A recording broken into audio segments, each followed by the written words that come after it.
Kalau Surya Paloh menarik menterinya, berarti lebih mengedepankan integritas daripada kekuasaan. Dari sikap tersebut, rakyat akan simpati di pemilu daripada bertahan menunggu di reshuffle Presiden Jokowi. Jadi, mundurlah sebelum di reshuffle, karena pasti terjadi reshuffle di akhir permainan kandidasi Pilpres 2024. Setelah Nasdem melakukan deklarasi Anies Baswedan sebagai Capres 2024 versi Nasdem non-koalisi, berarti Nasdem secara de facto berseberangan dengan Presiden Jokowi. Sudah susah dua tokoh ini untuk bicara objektif untuk kepentingan bangsa dan negara. Nasdem adalah pendukung pemerintahan Presiden Jokowi bersama PDIP, Golkar, P3, PAN, PKB. Sedangkan Gerindra punya cerita lain. Sementara kita tahu bersama bahwa Presiden Jokowi tidak satu arah dengan Anies Baswedan. Berarti Nasdem setelah deklarasi Anies, otomatis kaki Surya Paloh sebagai ketum Nasdem berada di dua kaki. Kendati mendukung Anies, Surya Paloh mengaku partainya akan tetap mendukung pemerintahan Presiden Joko Widodo dan Wakil Presiden Ma'ruf Amin hingga selesai masa jabatan.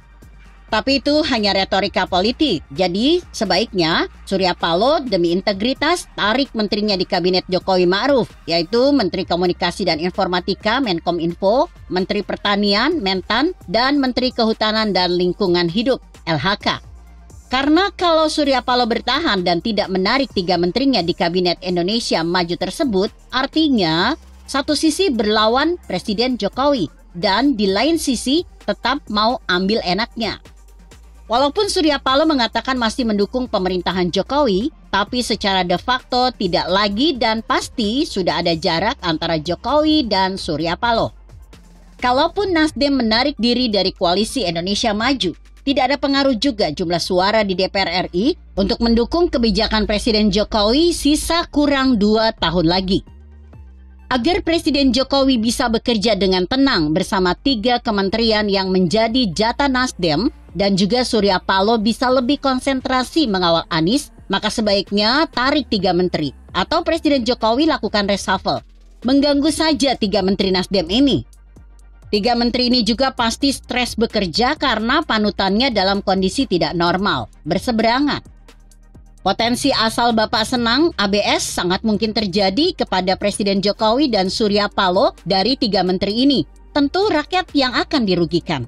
Dalam kondisi demikian, tentu yang rugi adalah rakyat, khususnya pada bidang pekerjaan 3 kementerian yang dipegang oleh kader Nasdem, yaitu Pertanian, KLHK, dan Kominfo.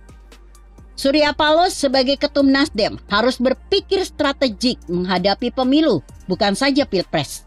Hati-hati loh, karena bila suara Nasdem melorot di pemilu, jelas nilai tawar Nasdem pada presiden terpilih juga akan lemah.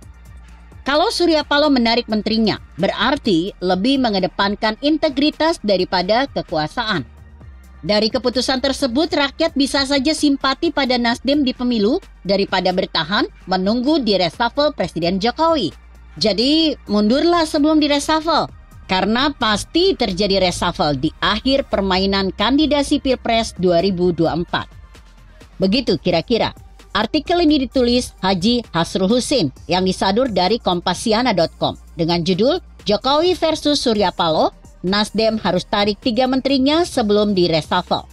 Bagaimana menurut Anda? Jika Anda berpendapat lain, tuliskan komentar Anda di bawah ini. Saya Emma, Karisma 90.